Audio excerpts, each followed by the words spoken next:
जम्मू कश्मीर सरकार की chief minister ने आज एक इमरजेंसी मीटिंग बुलाई है और इसके साथ साथ वक्फा बिल पर आपका क्या कहना है। और शाह साहब का दौरा जो जम्मू कश्मीर में 3 दिन के लिए आप वो आ रहे, क्या कहेंगे आप? जी बिल्कुल, आप पत्रकार मित्रों ने बड़ा अच्छा सवाल किया कि आज जो इमरजेंसी मीटिंग बुलानी पड़ी है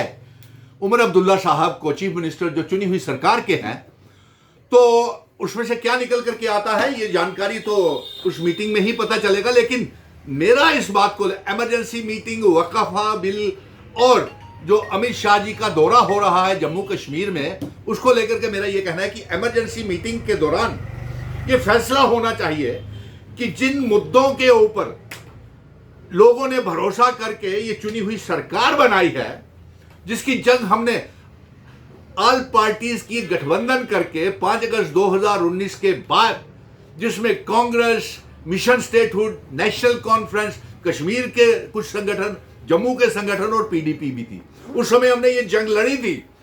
कि रियासत का दर्जा, आर्टिकल 370, स्पेशल स्टेटस और जम्मू कश्मीर में जल्द से जल्द चुनाव करवाए जाएं। और उसके बाद हम कामयाब हुए, सड़कों से लेकर सुप्रीम कोर्ट से हम ये रियासत के दर्जे की वापसी की जंग जीत करके लाए और 30 सितंबर से पहले चुनाव करवाने की जंग भी हम जीत करके लाए। लेकिन इस समय मैं डॉक्टर फारूक अब्दुल्ला साहब से ये कहूंगा कि आप बिना समय गवाए, क्योंकि सबसे बड़ी नेशनल कॉन्फ्रेंस पार्टी है जो उभर के आई है और कश्मीर में उसके लोगों ने भरोसा किया है, जम्मू कश्मीर के लोगों ने भरोसा किया, और जो वादे रियासत के दर्जे की वापसी का, आर्टिकल 370 स्पेशल स्टेटस की वापसी की जंग और जो स्टैंड स्टिल एग्रीमेंट जो महाराजा हरि सिंह जी जम्मू कश्मीर के असेशन और इलाक के लिए भारत के साथ करके गए थे, वो लागू किया जाए। आज इस इमरजेंसी मीटिंग की जरूरत नहीं थी, इसीलिए हमने ये कहा था, मांग कर रहे थे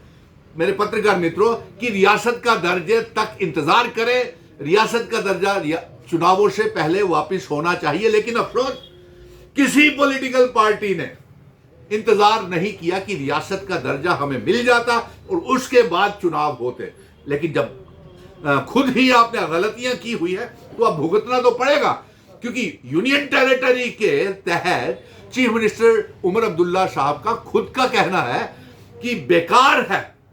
चीफ मिनिस्टर होना, बेकार है यहां की असेंबली होना। तो इससे साफ जाहिर है, और आज इमरजेंसी मीटिंग बुलाई है तो उस इमरजेंसी मीटिंग में मैं फिर से याद दिला देता हूं, मैं डॉक्टर फारूक अब्दुल्ला को, क्योंकि वो पार्टी के प्रेसिडेंट है और हमारा जो गठबंधन बना था वो इसीलिए बना था कि जम्मू कश्मीर में जमहूरियत की बहाली हो। इसलिए मैं ये वादा, being party president national conference के डॉक्टर फारूक अब्दुल्ला और चीफ मिनिस्टर उमर अब्दुल्ला को इसलिए याद करवा रहा हूं कि इनको मुद्दों को आप अपनी नींव समझिए और जो भी करना है जम्मू कश्मीर की आवाम आपका पूरा पूरा ताउन करेगी और मिशन स्टेटहुड भी करेगा, अगर आप आर्टिकल 370 की जंग और रियासत के दर्जे की जंग और स्टैंड स्टिल एग्रीमेंट और इंस्ट्रूमेंट ऑफ असेशन की शर्तों की जंग का ऐलान करते हैं। और आज अगर आपने उस समय सही पहले फैसला लिया होता, क्योंकि आपने चुनावों के लिए और कुर्सियों के लिए भाग में लगे हुए थे और जमकर के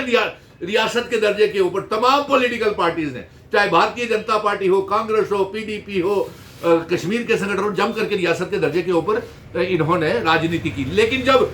एमएलए चुन के आ गए, सरकार बन के आ गई, सब भूल गए रियासत का दर्जा और सारे एमएलए जो है वो 5-5 लाख रुपया तनख्वाह की मांग करने लगे। और उन्होंने काली, पीली और स्कॉट्स गाड़ियां देख करके, टूटू वाले, और देख करके उन्होंने सोचा कि हमें सब कुछ हासिल हो गया। लेकिन जनता से, आवाम से वो दूर होते चले जा रहे हैं तमाम 90 के 90 एमएलए और चुनी हुई सरकार। इसलिए चुनी हुई सरकार का हरकत में आना बेहद जरूरी है।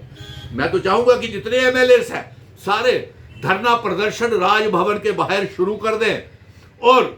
उसके साथ साथ अमित शाह जी आ रहे हैं और अमित शाह जी के मालूम नहीं, अमित शाह 28 जो खुद को डोगरा एमएलए कहते हैं,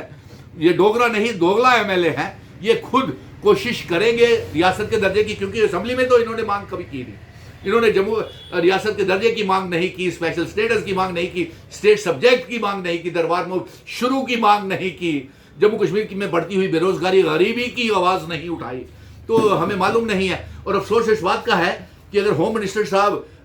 यूनिफाइड एरिया कमांड की मीटिंग्स ले रहे हैं, उसमें भी ये मालूम नहीं है, यकीन नहीं है कि क्या चुनी हुई सरकार के चीफ मिनिस्टर साहब उस मीटिंग में होंगे कि नहीं, या रिबन काटने के लिए ही उन्हें एक आधी जगह ले जाया जाए। चलिए ये भी बात होगी।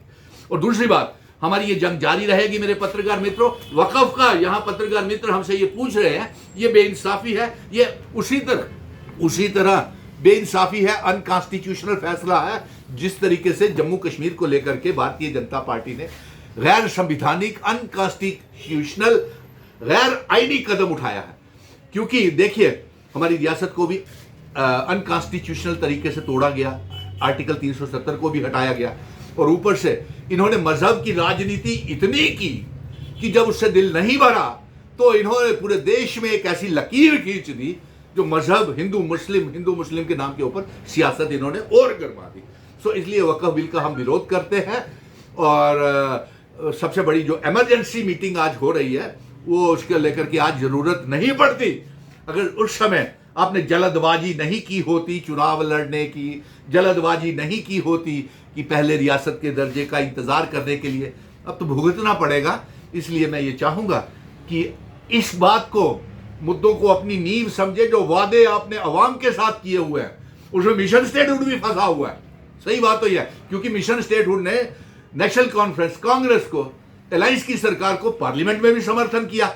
और असेंबली के चुनावों में भी समर्थन किया और शीश महल और सिंहासन बना करके दे दिया। जब सिंहासन के ऊपर सरकार बैठी